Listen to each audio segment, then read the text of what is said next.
বন্ধুগণ, সবাইকে নমস্কার।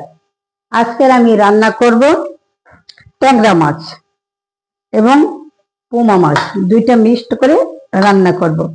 তরকারি হিসাবে থাকবে বরবটি আর আলু, এই দিয়ে আমি রান্না করব। আমি এখন রান্না শুরু করি, আপনারা দেখেন। প্রথম আমি চুলাটা অন করব।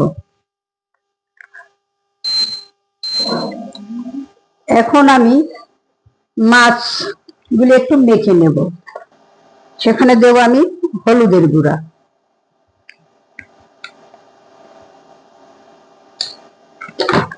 দিব আমি লবণ স্বাদ মতো।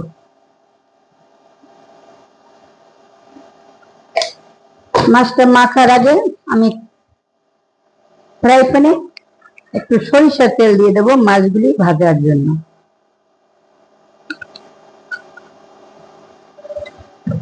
এখন আমি মাছগুলি, তেলটা গরম হয়েছে, মাছগুলি মেখে নেব। তেলটা গরম হয়ে গেছে, আমি এখন মাছগুলি দিয়ে দেব।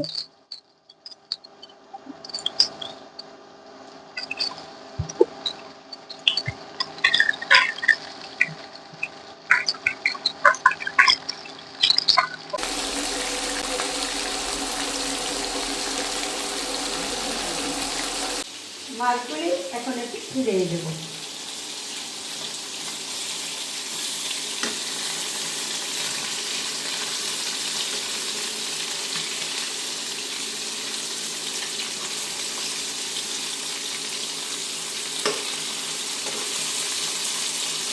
কি সুন্দর করে মাছগুলি ভাজা হয়েছে, প্রত্যেকটা মাছ সুন্দর করে লাউটা করে ভাজা হয়েছে। মাছগুলি ভাজা হয়ে গেছে, এখন তুলে নেব।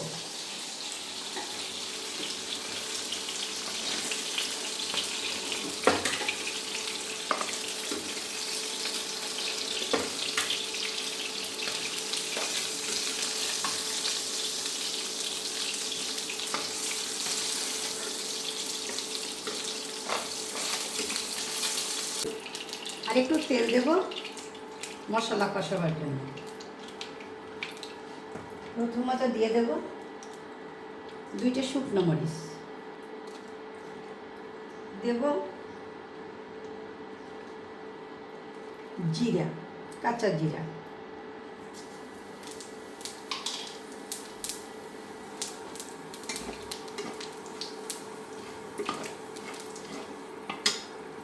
এখন দিয়ে দেব আলুর টুকরোগুলো, একটু ভেজে নেব আগে।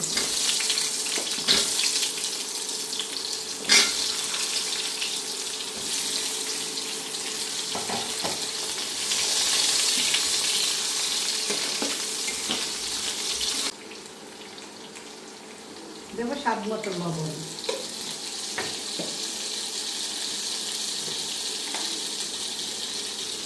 দেব পরিমাণ মতো মরিচের গুঁড়ো,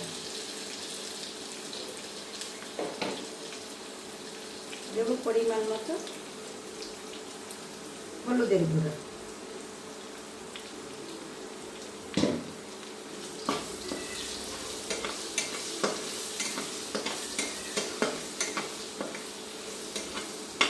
মশলাটা পোড়া না লাগে তার জন্য দিয়ে দেবো সামান্য একটু জল। জলটা দেবার কারণ হলো যে মশলাটা পোড়া লাগবে না এবং দেখতে সুন্দর লাগবে, যার জন্য একটু জল দিয়ে দিলাম।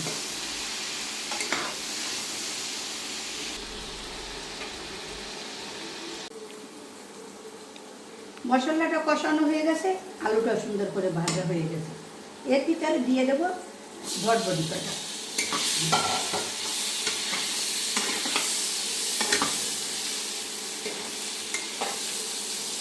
এখন দিয়ে দেব জল, গরম জল।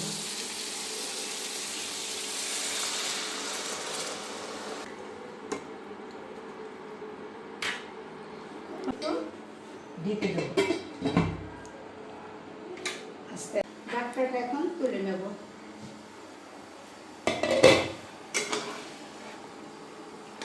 আলু সিদ্ধ হয়ে গেছে, এখন মাছগুলি দিয়ে দেব।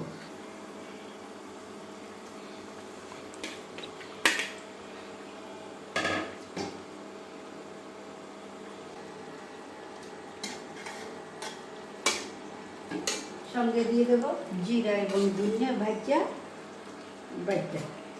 বাটা মশলাটা দিয়ে দেবো। তার কারণ এই জিরা বাটা এবং ধনিয়া বাটার নাম আবার কিছু সময় আগে দিলে তরকারিতে একটু অন্যরকম স্বাদও লাগে, গন্ধ আসে।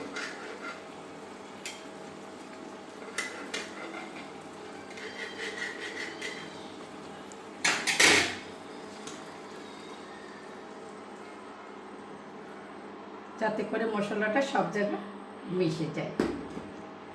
এখন আবার একটু ঢেকে দেব। ঢাকনাটা তুলে নেব, চুলাটা অফ করব। দেখেন কিভাবে আমার তরকারিটা রান্না হয়েছে। আপনাদের ভালো লাগবে অবশ্যই, এবং আপনারা এইভাবে রান্না করে খেয়ে দেখবেন কেমন লাগে।